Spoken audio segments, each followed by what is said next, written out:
खडसेंनी आज या कार्यक्रमात आपलं शल्य मांडलं आणि हे शल्य मांडत असताना मुख्यमंत्र्यांवर देखील त्यांनी बोचरा वार केलेला आहे। पाहूयात या कार्यक्रमात खडसे नेमकं काय काय म्हणाले। कधी एखादा माणूस वेगवेगळ्या कारणासाठी जाऊ शकतो। कोणी दारू पिऊन बदनाम होतो, कोणी पोरीच्या नादी लागून बदनाम होतो, कोणी कशामुळे होतो।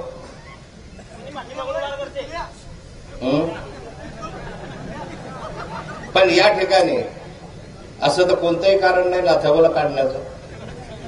काही कोण्या पोरीचा हात धरला का? नाही ना, आतापर्यंत नाही ना। काही कोणाचा डाका घातला, काही कोणाचा फोन केला, मग काढलं कशाला? पण राजीनामा नाथाभाऊनं दिला ही गोष्ट खरी आहे, पण दुःख या गोष्टीचं आहे। दुःख याच गोष्टीचं आहे कि मी सांगितलं तो मैंने बोला था विधानसभा में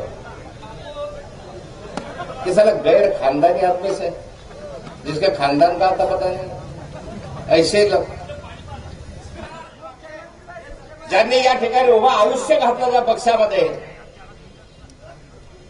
म्हणजे ज्या ठिकाणी एखादा क्रिकेटर जो आहे वर्षानुवर्षे क्रिकेटची मेहनत करतो, कॅप्टनशिप पर्यंत येऊन पोहोचतो आणि त्या ठिकाणी त्याच्या मेहनतीनं तो चालतो आणि एखादा नवखा कालचा आलेला तो आपल्याला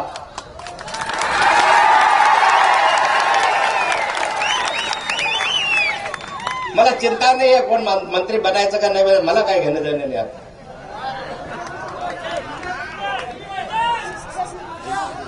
बहुत हुआ है।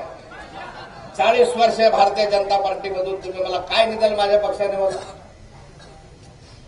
माझ्या पक्षाने आपल्याला ज्या अपेक्षा आहेत त्याच्या पलीकडचं दिलं। म्हणून भारतीय जनता पार्टीचे प्रदेशाध्यक्ष रावसाहेब दानवे यांचा मी कायम ऋणी राहील की पहिल्या दिवसापासून त्यांनी सांगितले मी नाथाभाऊच्या बरोबर। भाऊसाहेब फुंडकरांनी ज्या दिवशी अशी बातमी ऐकली त्या दिवशी पहिल्यांदा घरी आले रामटेकला ते, आणि त्यांनी मला वेदना व्यक्त, त्यांच्या मनातल्या ज्या भावना त्या व्यक्त केल्या की नाथाभाऊ योग्य झालं नाही। पण मंत्री असो का नसो, जोपर्यंत तुम्ही माझ्या पाठीशी आहात तोपर्यंत मला त्या मंत्रिपदाची चिंता नाही। मंत्रिपद गेल्यानंतर उलट नाथाभाऊ खुश दिसतो, तुम्हाला दिसतो की नाही? मला अनेक कार्यकर्ते विचारतात की नाथाभाऊ तुम्ही एवढे खुश कसे? एखादा तर रडतच बसलं होतं घरात। त्यांना खुश राहो, जो लावतो करतो तो बदनाम होतो, त्याला करायचंच नाही तो काय करणार आहे? म्हणून त्यांनी सांगितलं साहिल किनारे पे लगाने वाला, पता तो मतलब साहिल यू ही बदनाम है। आमिर साहब, साहिल यू बदनाम है, हमको गम से क्या काम है?